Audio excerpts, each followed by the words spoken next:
saatnya Indonesia untuk memilih.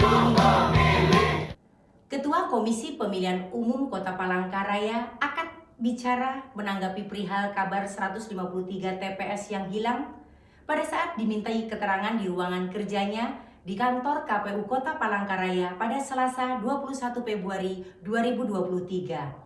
Saat dimintai keterangan melalui wawancara dengan tim liputan Sampi Televisi, Ketua KPU Kota Palangkaraya, Dr. Nismatul Khoiriyah, beliau menyampaikan segala sesuatunya pasti mempunyai alasan. Hal itu dikarenakan himbauan langsung dari KPU RI nomor 147 tentang reaktualisasi pengurangan jumlah TPS.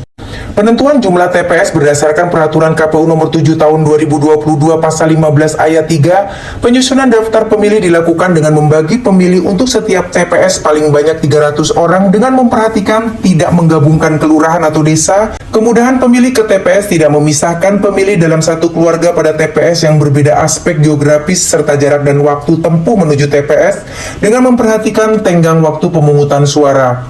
Kepastian jumlah TPS di suatu daerah ditetapkan dalam keputusan KPU Kabupaten atau Kota tentang penetapan daftar pemilih tetap dalam pemilu tahun 2024 berdasarkan Peraturan KPU nomor 7 tahun 2022 pada lampiran 1 program dan jadwal kegiatan tahapan penyusunan daftar pemilih dalam penyelenggaraan pemilu dan sistem informasi data pemilih. Pada angka 1 huruf D penyusunan DPT mulai tanggal 19 Juni 2023 sampai dengan tanggal 21 Juni 2023. Ya, perlu kami sampaikan bahwa pada mulanya ini KPU Kota Palangkaraya diminta untuk membuat simulasi jumlah TPS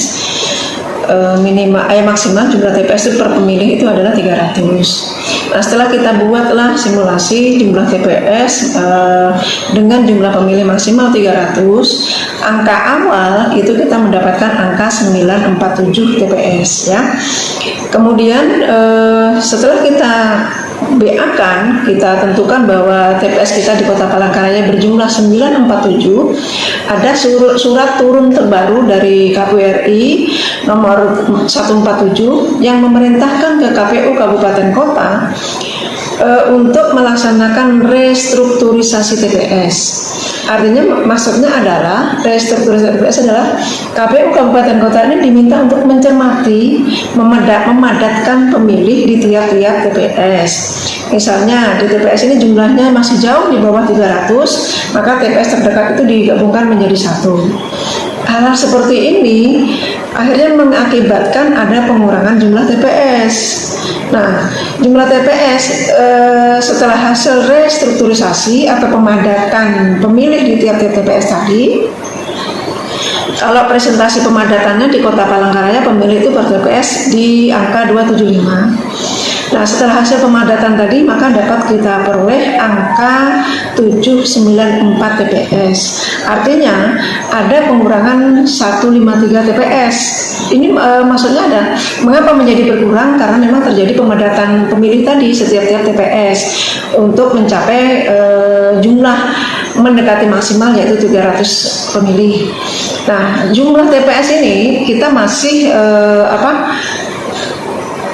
fluktuatif, nanti masih akan bisa masih dinamis. Nanti setelah kita lihat pencoklitan aja hasilnya seperti apa, apakah nanti bisa bertambah TPS atau KPU RI membuat aturan bahwa pemilih di TPS itu boleh lebih dari 300 atau karena di dalam undang-undang itu maksimal 500 untuk pemilu ya. Dan kita belum mengambil maksimal 500 sesuai undang-undang. Kalau PKPU-nya maksimalnya 300. Nah, artinya ada dua opsi nanti. Akan ada penambahan TPS atau jumlah pemilih di tiap-tiap TPS itu dinaikkan maksimal menjadi 500. Dari Kota Palangkaraya, Provinsi Kalimantan Tengah, Abdul Aziz, Sampi TV melaporkan.